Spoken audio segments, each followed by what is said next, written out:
Well, yeah, we're going to have a pub chat instead. We were going to have a fireside chat, but there's no fireplace. We didn't have a stage so we could all see them properly. So we got in this morning and decided we're going to have a pub chat instead. Sanj and I have been trying to find posters of the Edmonton Oilers and everything else. Like, it's a sports bar. Well, climate change is a great sport, isn't it? Anyways, so I'd like to introduce our two guests. Dr. Chris Ragan. He's this guy here, in case you're wondering. Is the director of the Max Bell School of Public Policy at McGill University, where he is also an associate professor of economics. Previously, Chris has served as chair of Canada's Ecofiscal Commission, held the David Dodge Chair in Monetary Policy at the C.D. Howe Institute, and acted as special advisor to the governor of the Bank of Canada. He currently sits on the board of directors for the Canadian Climate Institute. Chris is no stranger to CCL. He was one of our blue ribbon economic panelists at our second national conference in 2014, where we first met, and then I haven't seen him since, so welcome. Thank you. Thank you. Thank you. It says here, Dr. David Robinson is an economist at large. It didn't say large economics. They almost more. And is an esteemed economist and retired Laurentian University Professor. He's been a valuable advisor to Citizens Climate Lobby Canada since its inception. Residing in Sudbury, his long-standing relationship with our director has enriched our initiatives. A distinguished guest at our conferences on 3 occasions, Dr. Robinson's insightful contributions have significantly advanced our climate advocacy efforts, underscoring his dedication to supporting and protecting the best carbon pricing scheme in the world anyone has come up with. Woo, woo. Ladies and gentlemen, David Robinson. Gentlemen, I'll start you off with a question, which is, what do you like, disagree, or agree? Actually, what do you agree on? Here, let me start with that one. Economists, have been blamed for all the problems of the world, all the terrible things that consumers do when they buy airplane tickets and so on. For the whole industrial system, we get a lot of blame. Truth of the matter is, we probably don't deserve that blame since we're really just observers. But I want to say something about Chris here. In Canada, me. In Canada, we know that economists support the carbon tax and are really concerned about climate change. We know that the best economists in this country have signed letters supporting the kinds of policies we support. Do you know who is probably most responsible for bringing that agreement together? Through the Ecofiscal Commission, through his sponsorship of the letter and other things? It's Chris Ragan here, and I have tremendous admiration for him, and so we have a lot of trouble finding things to fight over. Apparently we both think it's the best carbon pricing system in the world. Thank you for that. So what do we agree on? I think we agree that carbon pricing is the best, and what I think we mean by that is the lowest cost way to reduce emissions. So I am not an environmentalist, okay? I am not an environmental activist. Nobody who knows me would ever accuse me of being a tree hugger, although I love trees, okay? The Ecofiscal Commission actually was chock-a-block full of economists, not environmentalists. And our mandate, and so it's over now, it ran from 2014 to 2019, it was about not just looking for a way to reduce emissions, it was looking for the economically best way to reduce emissions, because we wanted to improve the environmental outcomes, reduce emissions, but we also wanted to do it in a way that was best, or at least least bad, for the economy. And pricing, putting a price on carbon emissions, was the essence of that. And so everything we did at Ecofiscal was about putting a price on pollution. 3/4 of our work was about climate change, so pollution was greenhouse gas emissions, but we also talked about solid waste disposal and road congestion and other types of pollution. But putting a price on carbon emissions is not just a way to reduce emissions, but it is the lowest cost way. And that was kind of our whole thing. So this is where economists, if you kind of sneak into the bedroom of an economist and shake them awake in the middle of the night and say, why do you like carbon pricing? They'll go, oh, because it's low cost, okay? That's what it is. It's the lowest cost way. So I'm pretty sure we agree on that. Beyond that, I don't know, we might agree on all kinds of stuff. Well, we go one step further. So what's good about Canada's pricing, climate pricing? Well, David? I'd say right off that the way that we're pricing carbon for consumers, the fuel charges, and the rebate system is literally the best in the world for a couple of really obvious economic reasons. One of them is you can't take money out of the economy without putting it back in, or you cause problems. That's how you cause a recession. Okay, so if you want to have a real carbon price, it's got to be high. So you can't take that money out, you got to put it back in. Now, if you take money from people, then they're poorer. Do we want to make Canadians poorer by fighting climate change? We got enough ways that we're going to be poorer from the disaster that climate change is bringing. We don't need the fiscal system to do that. So we give them back the money. Yes, one price goes up. The price of fossil fuels goes up. And then we give them money, so they're richer. And guess what? They can buy the same stuff. So we have not made Canadians poorer. We may not have made them richer, although the way we did it made poorer people a little bit richer, which is really kind of nice. So I think it's a great system. The question I would put to, so I would say it is the best in the world in that domain. Can I add two things to that? I agree with everything he just said. So there was the carbon price itself, there was the rebates that David just talked about, which I think were absolutely central, although not very well explained by the government. The third element of the carbon pricing system, and here I'm talking about the federal system, is the very geeky and technical output-based carbon pricing system for heavy industry. And it is much more complicated. But basically, it is trying to do the same thing that the household rebates are trying to do. We're not trying, the goal of carbon pricing for heavy industry isn't to drive them into the ground.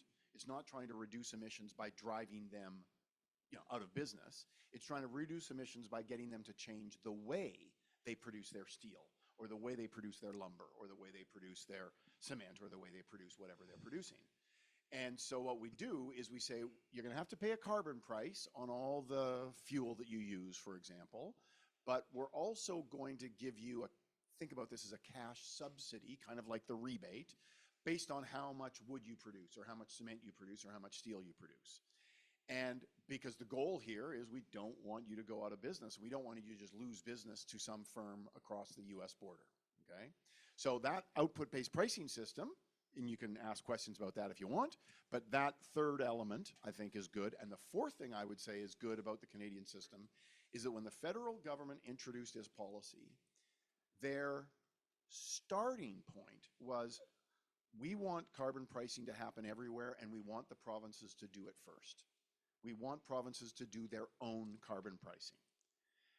And then you can design it the way you want, but we want this to be a provincial thing. We don't want it to be a federal thing. And the Trudeau government's policy very clearly has been, if you have your own carbon price, we will not step in and do anything, which is why the federal policy does not apply in BC. It does not apply in Quebec, because they have their own carbon pricing systems. And the Fed said, only if you don't do your own will we step in and do one for you. And even then, we guarantee that the revenue we raise from Alberta or Saskatchewan or Ontario or wherever will stay in that province financing the rebates. So politically, I mean, it's kind of hard to believe that I'm about to say what I'm about to say, but what I will say is I think politically it was actually done in quite an astute way. Although it's kind of hard to believe that based on what's going on with politics these days.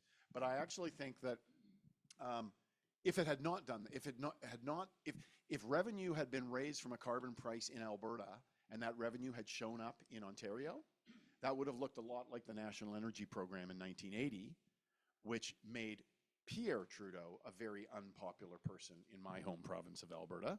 And Justin Trudeau didn't want to be as unpopular in Alberta as Pierre Trudeau. He has ended up being roughly as unpopular, okay? But not because he made that particular mistake. Okay, so the question I think everybody'd like you to answer, not me, you, is, I'd love to answer this too. What's wrong with the system we have right now? What wasn't done right? What should be done better? Okay, so I actually think there's only one big, well, the politics is obviously challenging, okay? As you've seen over the past 6 months, the politics kind of blew up over the past 6 months. But in fact, I actually think the only thing that is a weakness in our current carbon pricing system, and again, I'm talking about the federal system, is that we need more of it, not less of it. I would like to see the federal government that has put in this, I think, very good three-part system. I'd like to see them put it in and then actually have more faith in it and say, okay, we're actually going to drive the carbon price up faster. Therefore, we're going to make those rebates bigger. But also, because we're going to rely more on a carbon price to reduce emissions, we're going to do less of other things. So I guess what I'm really saying is the federal government introduced a carbon price which can't do everything, so we can come back to that issue. It can't reduce all emissions, but it can reduce a whole bunch of emissions. But the federal government put this carbon price in place, and then they kind of behaved as if, well, it's not going to do that much. So let's also put in this policy and this policy and this policy and this policy that aren't pricing policies, and they tend to be very expensive and intrusive policies. Things like subsidies to battery producers. Okay, so we can talk about that if you want. Okay, but my concern is that we actually have put in a policy that's good, and then we ought to double down on it, but we haven't. And as a result, we're putting in other policies on top that are expensive. Okay, my sense is that the biggest hole in our system right now, I agree with you about the subsidies. Why the heck would you give oil companies money in order to develop carbon capture? They're making lots of money. That's not what I said, but we can come back to that. But that's I was talking about subsidies to battery companies. Yeah, but okay. Well, the battery companies, we can another come back one. to CCS. Yeah, just to pick one of them. But I think the biggest hole is the border adjustment mechanisms. I think that's where we have to go. And I think that what we'd like to see is Canada jump out in front on this one. The Americans are talking about it, have been for a number of years. Europe is talking very, very seriously and about to bring one in. The Americans are going to sort of putter around and follow in some partial and incomplete way. I think we should just declare we're doing it. Say what our rules are, and then sit down and start negotiating with whoever we have to. But let's lead instead of waiting for the big players to decide. We're way ahead on the carbon tax. We've got a solid industrial system. We've got a population that wants action. So let's lead. Is everybody comfortable with what a border carbon adjustment is? I know Robert is. Impressive list of 6 things, by the way. Well done. So the border carbon adjustment, I think we will get there. Okay, and I actually agree that we should get there. In carbon pricing in Canada started provincially, okay?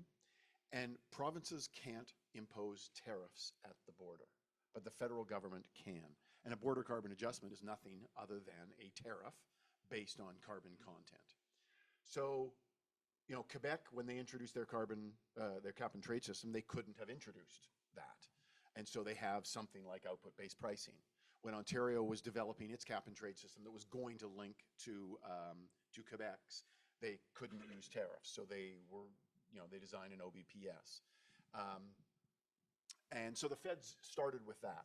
But the feds are thinking about a border carbon adjustment, and I would guess that over the next, whatever, 5 years or something, they will move in that. They will replace the OBPS with border carbon adjustments, and it will help that Europe is doing this as well. So I think this would actually be a great world. A great progress for the world would be that all countries adopt, in fact, a uniform set of border carbon adjustments. In fact, the best world would be a world where all countries adopt a uniform carbon price, right? And then part of that would be a border carbon adjustments, and we might get there. So I want to remind people that Canada was founded by putting together a bunch of provinces, and the provinces got most of the power. But you know, one of the things that the feds had for their source of revenue? All the border tariffs. And what did they get to regulate? Trade. So the border carbon adjustment mechanism is something the feds can do unilaterally, and the provinces have no legitimate ground for objecting. It's also true that we get the industrial structure that Chris mentioned. We get that because the provinces couldn't do it right, because the feds hadn't done their share from the beginning. So this is a big deal. It also will help the provinces a great deal. In the end, it makes their systems work better. So it's time for the feds to move a lot faster, in my view. Isn't it ironic that the feds have the power to set tariffs at the border and deal with trade, but they can't actually prevent the provinces from mucking up interprovincial trade, which is rather a huge issue in this country. Anyway, that's a different conference topic. Okay, What's next? Well, there's lots of questions here. We've just had a couple passed into us. In an ideal world, what would you fix? Well, we did that one. Pardon? just did that one. Unless you want to get outside the carbon system.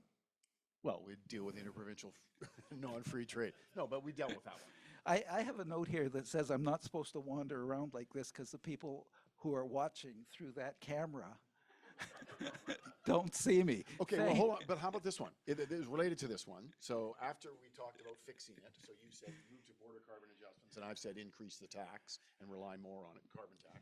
This is, in our current situation, what do you think we can actually do? So could we actually increase the carbon price? So today it's at $80 per ton, and it's the federal one again, and it's scheduled to rise by $15 per ton every April 1st until 2030, at which point it will hit $170. So will that happen? Let's suppose even there was no change of government, right? Because if the Conservatives come in, they have told us that they will repeal the carbon tax on day one. Let's suppose that doesn't happen. I think a lot of Canadians might complain about the high price of gasoline that is associated with a much higher carbon price, but I don't think they should. If our carbon price moves all the way up to $170, and I'd like to see it go to $500 per ton, but at $170 per ton, gasoline in Canada will still be cheaper in 2030 than it is in France today. So I go to France once a year to teach in an MBA program. I go to Nice. And I cannot help but notice when I'm there, is this on? Okay. That cars are small. Cars are small. Now, there's two explanations as far as I can tell. Number one, French people are short. I don't believe this is correct. Okay? I believe the answer is cars are small because gasoline is expensive.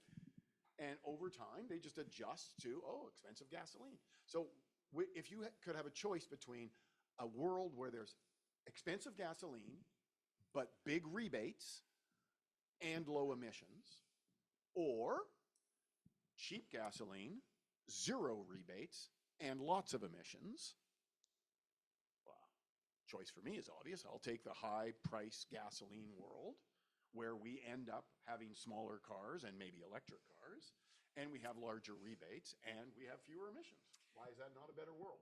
I'm not sure everybody believes that, though. So see if you agree with this then. I think the way to do it is you double the rebate, then you double the tax. Fine. I thought you'd think that was fiscally irresponsible. That's another conference discussion. And we can talk about that, too. That would be fiscally irresponsible for a while, but if the way that we can buy, if we have to bribe Canadians, to accept a higher carbon price by giving them a year ahead of time higher rebates, bribe away. Well, probably only have to do it for a quarter the way we're set up. Then it's not going to be fiscally irresponsible either. Double it. Now the average Ontarians are going to get $500 every 4 months. They're going to notice that. It's not going to break the bank. I'm okay with that. Okay, so we got a new plan, you guys?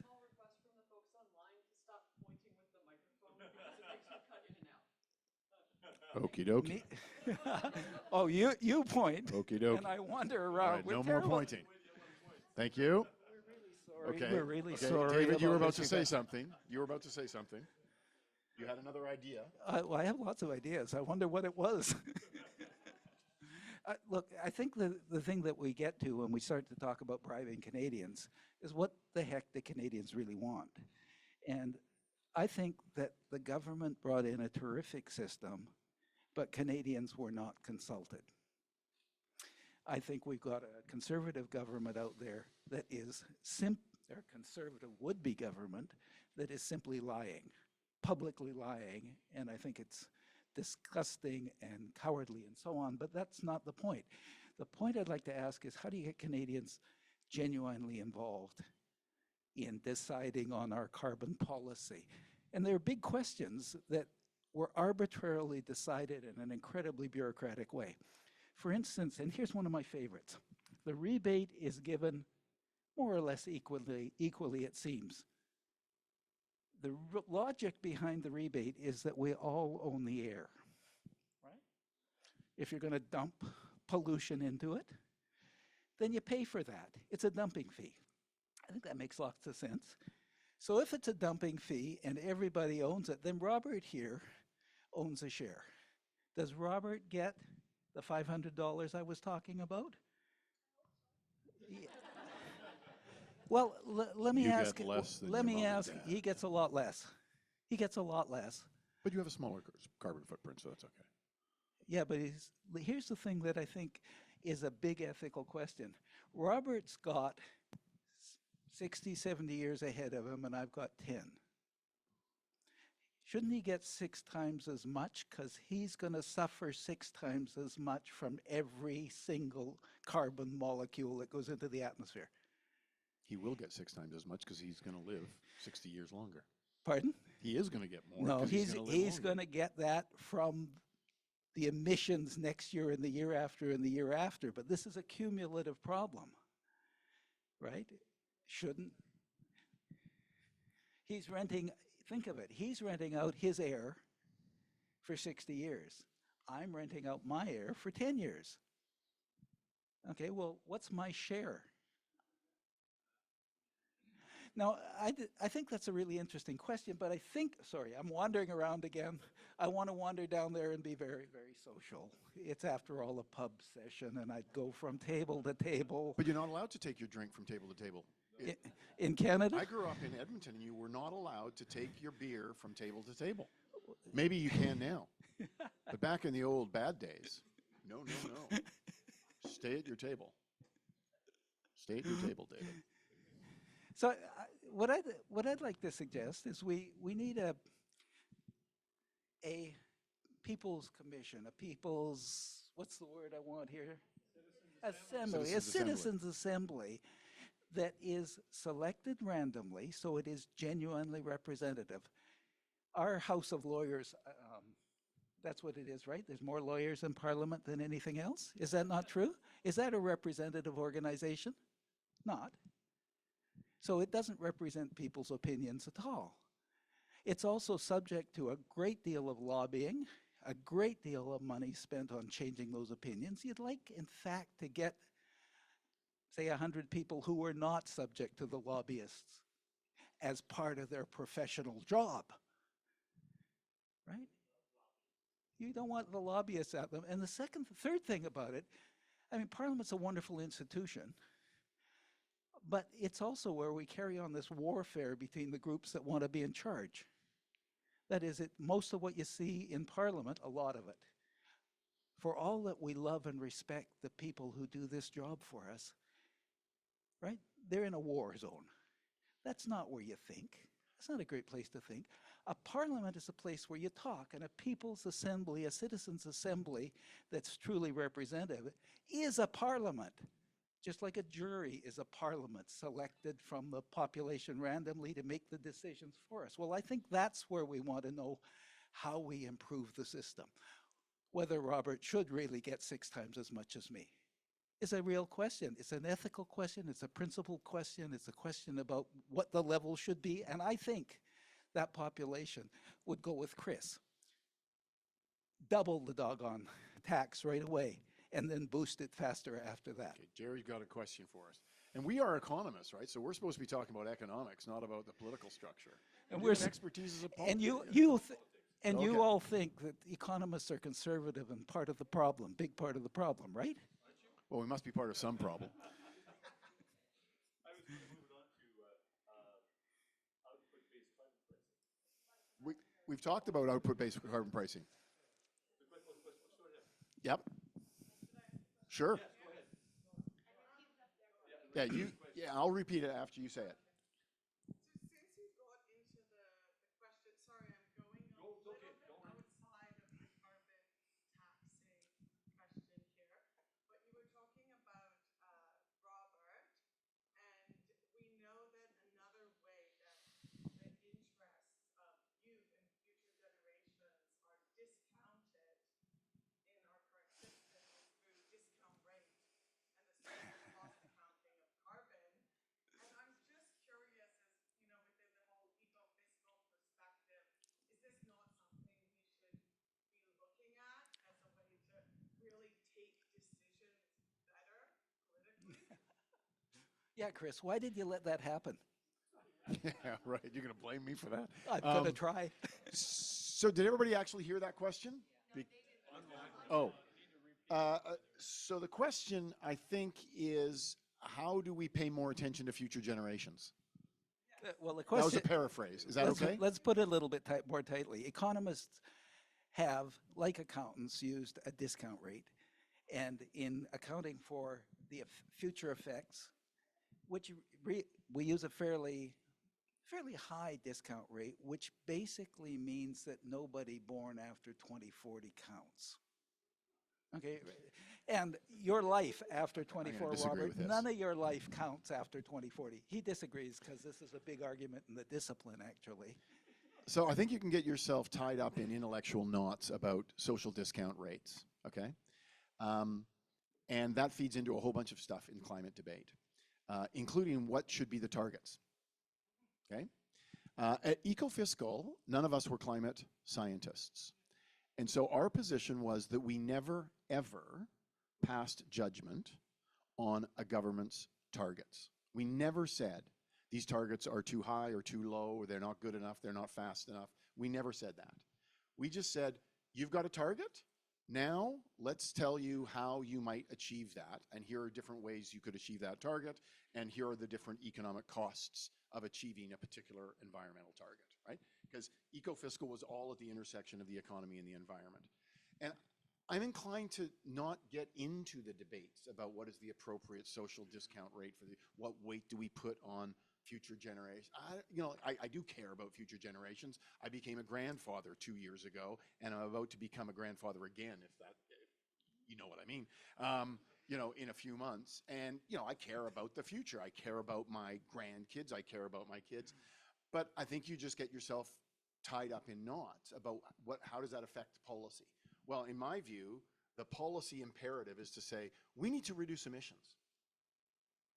And I don't really care whether it's 50% by 2050 or 60% by 2050, or maybe it's 60% by 2040. Who cares for now? For now, what we need to do is start reducing emissions in a serious way. And I care less about exactly what that path looks like than that we actually get on a path.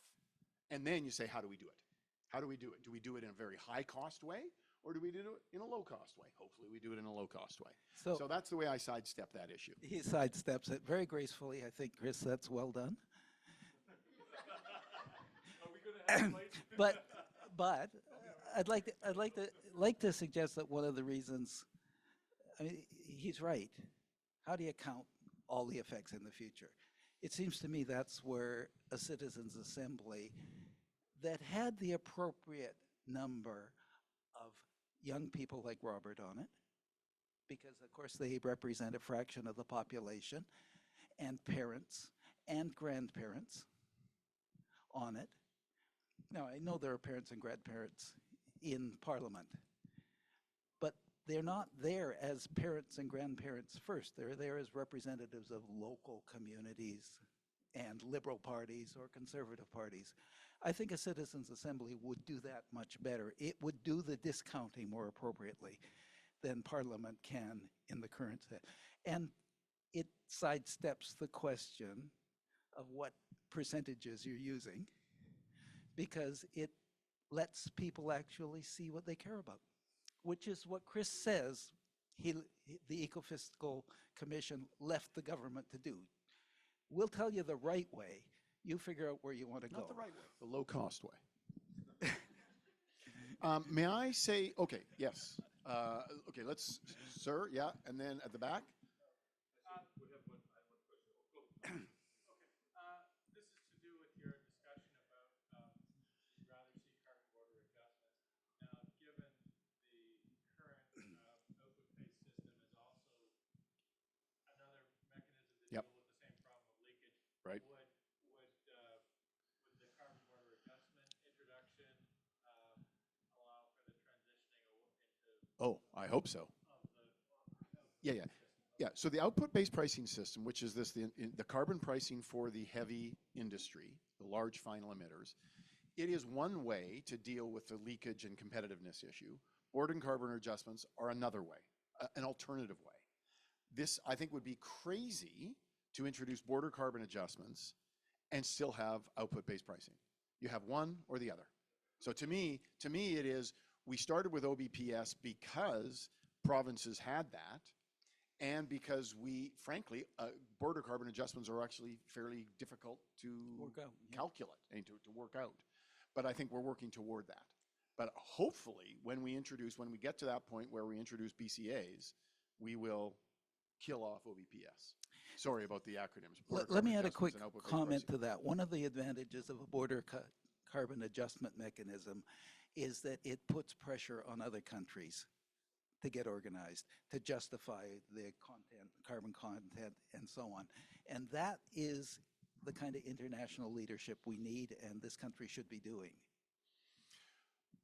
Back at the far table, ma'am.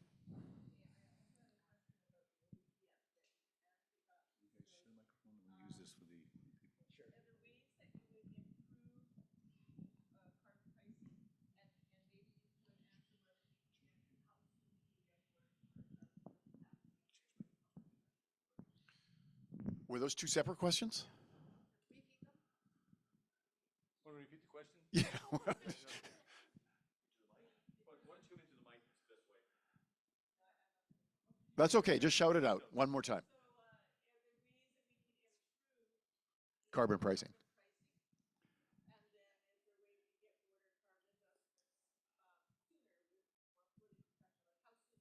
Gotcha.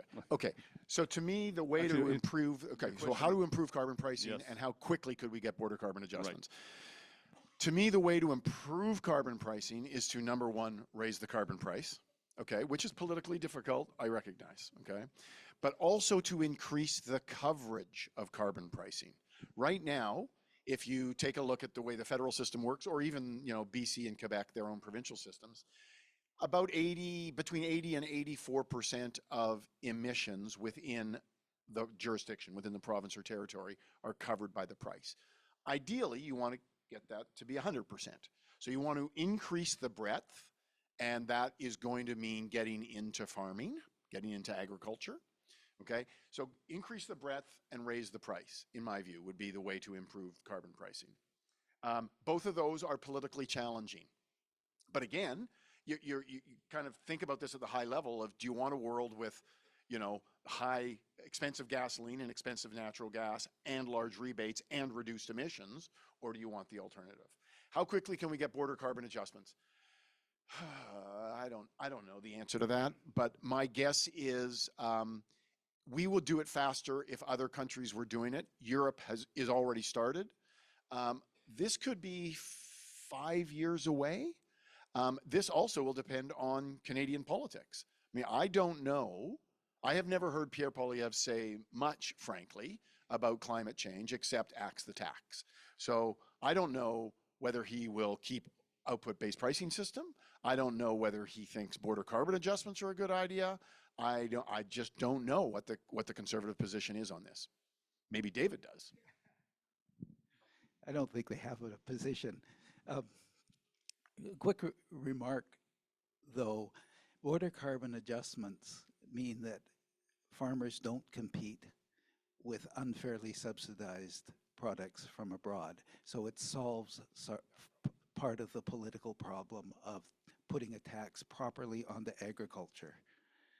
They've got exemptions. Those exemptions are a problem. We're not really solving them, but we're also not solving what makes them a problem at this point, which is foreign competition.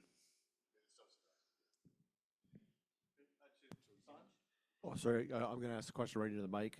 Chris, you just basically answered half my question when in your last comment. I almost hate to ask this in this forum, but in the unfortunate and horrifying experience that Pierre actually wins the next election, he has said he was going to axe the tax, but he has not commented and will refuse to comment on what he's going to do with industrial pricing. Can you ease my Has mind? he even been asked the question? Yes, he has been asked the question. And how does he answer that question? He just skates by avoids it? He skates by it. Okay. Is it possible, if he axes the personal tax, or well, not that it is a personal tax, To keep the output based? yes, Yes. outpace and still reach our hopeful targets? Oh, well, that's tougher. Okay, so you could axe the consumer price, the one that drives, the fuel charge, the one that drives up the price of gasoline and natural gas. You could axe that. You could maintain the output-based system for heavy emitters or for large final emitters. Could you get to our 2030 targets? Well, you would have to then either ramp up the stringency of the output-based pricing, or you'd have to introduce new policies. Right? The less you rely on carbon pricing, the more you have to rely on other policies. And that's my problem, is that those other policies tend to be more expensive. So could you do it? Yes. Could you do it cheaply? Probably not.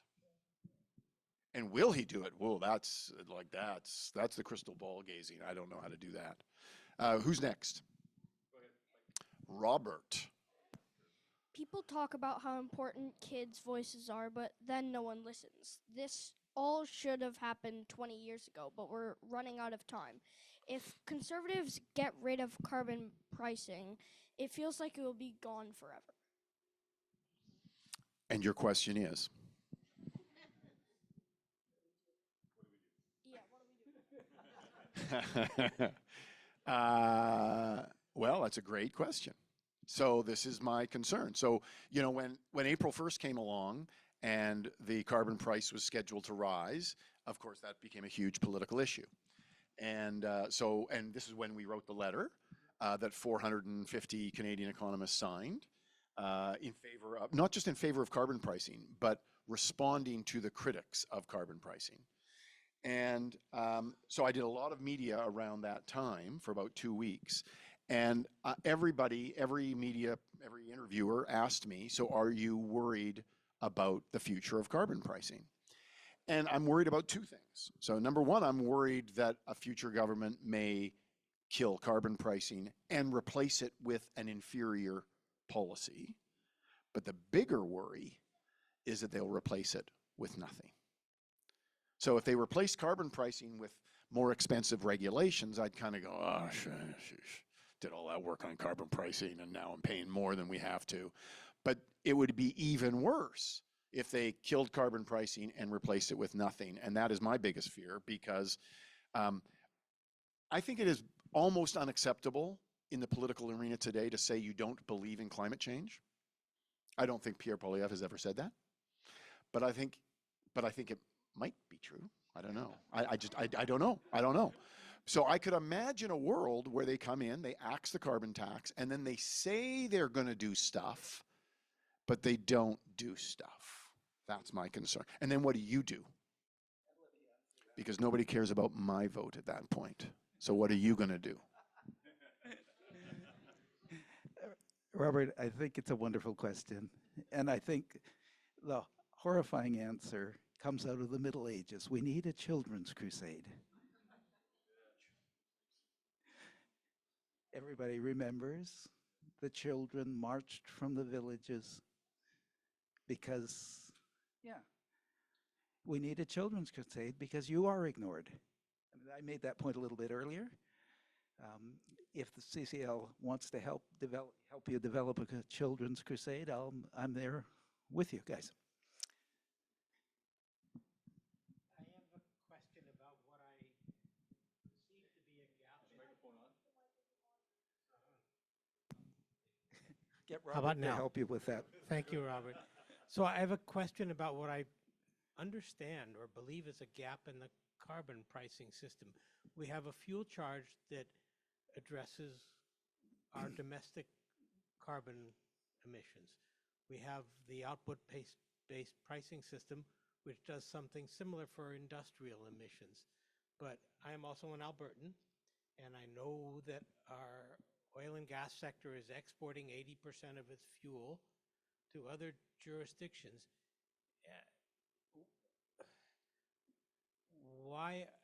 What do we do about that external demand? How do we address the absurdity that we cannot seem to control our own production, which leads to such devastating emissions that are devastating in our house as well? You want to try that one, Chris? Or Yeah. I mean, I'd add the comment that if they ship that fuel to Ontario, it's subject to the fuel tax, so we get the national part of it. Right? I thought Alberta was a different country. Okay, so you may dislike what I'm about to say, but let me say it anyway. I think Canada can, and in fact, I think this is the basic logic behind the federal government's current thinking. It is possible to have, and I would argue that we should have, an aggressive carbon pricing policy across this country for all the reasons that you know, okay? It drives up the price of fossil fuels. It produces us all with an incentive to reduce our use and to develop cleaner alternatives, okay? All of that is good.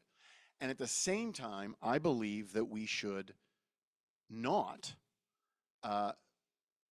produce an obstacle to our oil and gas industry, to producing oil and gas and selling it mostly, as you pointed out, to a world that continues to need it. Why do you think the federal government bought the TMX pipeline? They bought the TMX pipeline at the same time that they were designing very aggressive carbon pricing across the country. Justin Trudeau thought that was a coherent policy. He lost a whole bunch of votes in Quebec because a lot of people in Quebec said, how is this prime minister who agrees with carbon pricing buying a pipeline? And I think it was exactly the right thing to do. So our emissions in Canada are driven mostly by the combustion of fossil fuels, right? It's our use of gasoline, our use of natural gas, our use of home heating fuel, our burning of propane in our barbecues. That's where the emissions come from. Only 20% of the emissions of any barrel of oil, 20% of the emissions come from the production of that oil. Now, in Alberta, they produce a lot of oil and gas, so they produce a lot of emissions, okay? But they're selling almost all of that stuff to a world that continues to want oil and gas. The secret to dealing with climate change, in my view, is that we have to make oil and gas, well, let me back up. Why do we use oil and gas? We, around the world, use oil and gas because it is an incredibly effective, efficient energy source. It is energy dense, it is economical, it's cheap, it is transportable, it's just an incredible energy source, whether it's a ton of coal or a cubic foot of natural gas or a barrel of oil. It just happens to have this really bad downside, which we have discovered in the last 50 years. But the world continues to use fossil fuels. And the secret, and this is what carbon pricing will do over time, and this is what technological developments will do over time, is you want to make fossil fuels unattractive in the marketplace. And when they become unattractive in the marketplace, then there will be, over time, less demand for fossil fuels, including less demand for Alberta fossil fuels, at which point Alberta will stop producing fossil fuels. I believe strongly that we should not inhibit Alberta from producing fossil fuels. We should celebrate the fact that they generate so much income by producing fossil fuels for a world that still needs them. But at the same time, we should all, as consumers, reduce our use of them. And those two things, in my view, are 100% coherent. And you may all now send me hate mail. So Chris has given you a wonderful example of why so many people hate economists, right? I actually agree with him on this. I really suffer over exporting more oil and all the damage that the oil sands are doing. And I would like to be assured that every bit of emission gets either taxed or shipped to the states, and then the states should bloody well tax it, the emissions there, because that's where they're happening. You mean in the importers? Yeah. I think that and this is a question of responsibility, and it goes back to my youthful existentialist days. What we're responsible for is what we emit. That's the position I'd take, and that's what we have to deal with. And we can be really pissed off that the Americans continue to support oil development and not put enough money into this, that, and the other, and don't have a proper carbon tax and have been dragging their feet on border carbon adjustments. We can be as pissed off as we want, but we've got to take care of what we do. And that is the accounting system in the UN, right? The accounting system for emissions. Yeah. As David said, the accounting system for emissions is you're responsible as a country for the emissions that happen, which basically means the combustion that happens, right, domestically.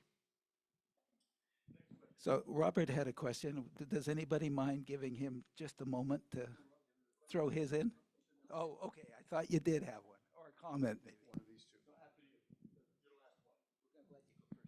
If Canada introduces a border carbon adjustment and subsequently eliminates the output-based pricing system, do you envision industry paying the Part 1 fuel charge on 100% of the fuel they use?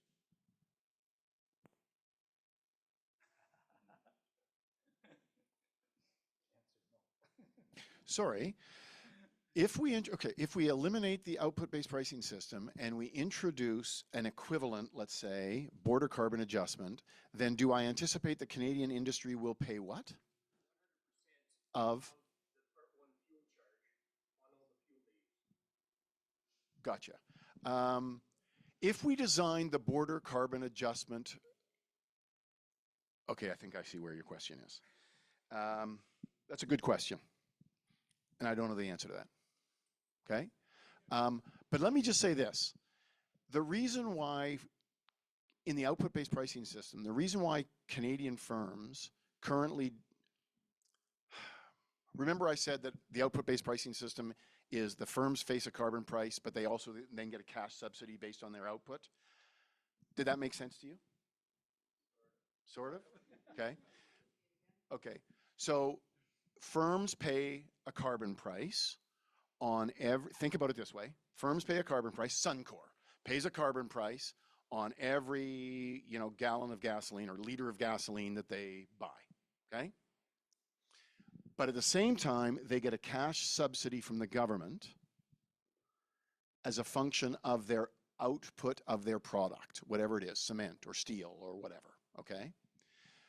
The cash subsidy is playing the same role as the household rebates, because the rebates are there to make sure the carbon price doesn't make you poorer. Well, these cash subsidies are there to make sure the firm doesn't get poorer, doesn't shrink, okay? That's the logic. Does that make sense? All right.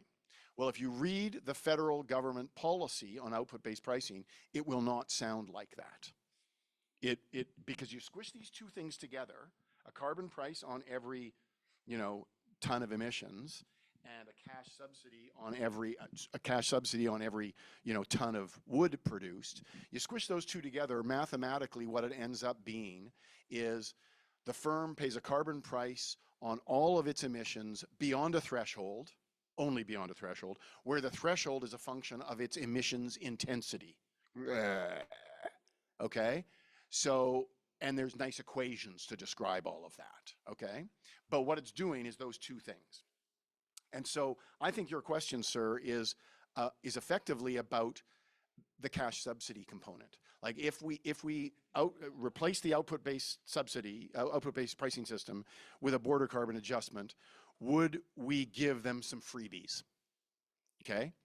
And I think the answer is it's going to depend on carbon prices across countries. This whole thing is driven by differential carbon pricing. If we lived in a world where everybody's carbon price was the same, you wouldn't need border carbon adjustments and you wouldn't need output-based pricing because there would be no competitive issue. So it's a function of the differentials in the carbon price across jurisdictions. So if there is a differential, there probably will be some freebies. And as the differentials compress to zero, the freebies should disappear. Whether we design it that way or not, you know, is a good question. Sir. Okay. Can you hear me? Yep. I'm going to come up the front so everybody can see. So thank you for this conversation. Thank you. It's important. Is the mic on? It's an important worldwide conversation, and I appreciate having you here because we're really at the forefront of this discussion of what it's going to take to have this world work for everybody. And I'm excited about it. And it's just occurred to me that, I mean, amazing things have happened even in recent years. The price of solar and the price of wind energy has really passed. It's now cheaper in many markets to have solar and wind than it is to burn fossil fuels, which raises an exciting and interesting question, which is maybe we're working on the wrong thing here. You know, really, I mean, if the market's going to take care of the thing that we've been beating the drum about, maybe, and I'm asking, I don't have the answer, but I'm asking, maybe we should be working on finding ways to make it even cheaper and even faster to adopt the wind and the solar. So let's support wind and solar instead of, you know, beating on the Kirk, the thing. Carbon price does support wind and solar. It does. It does. I'm with you. I'm with you. But the thing that you want to notice about fossil fuel, which is different from wind and solar, is not only does it give us some energy we can use, but it gives us a whole bunch of global warming, as well as other poisons into the atmosphere. These are called externalities. That is, it's something that every company and every person using fossil fuels is producing. It's a product of your driving and our flying and so on. And we don't pay for that in the price system because because there's nobody to collect it until we put the carbon tax on. And then we are collecting for producing poison. We're charging for producing poison. So you need the carbon tax. He's right. Other questions? Or are we over? Hey guys, What are we doing? Guys, that was great. How about those Oilers, eh? Kathy, can you bring me a beer? Oh, come on, bring me a beer. Kathy, will you come up, please? I want to thank these gentlemen profusely. Okay. Okay. Profusely. I think they did a great job. I told you guys it was going to go fast, and you get some really good questions, and just, you know, you put them together, and there we go. Can we have a hand for these people? Thank you very much. That was great. Kathy. I would like. That was excellent. If you haven't seen these mugs, they're the Carbon Pricing Makes My Life More Affordable mugs. You can, and you know. I live in Quebec, where there is carbon pricing but no rebates. So it's not making my life. Yeah, so yeah, people in Quebec don't get the rebates. To be you. Yeah. So these two gentlemen here are, you know, are very much part of the team that helped make this possible. We couldn't have done this without them in our country. So thank you, both of you. This is why we have a great carbon pricing policy in Canada. Really important. And so thank you for all that you've done, this great discussion. And the conference is not over there. And I just want to thank you so much for this. We want to get some pictures of you gentlemen holding up this mug. And Jerry, thank you for mediating that. So you three. Does Jerry get a mug? Yeah, Jerry gets a mug, and then yep, and they're going to get some nice pictures. And we get a mug shot, too. It's a mug, the mug shot.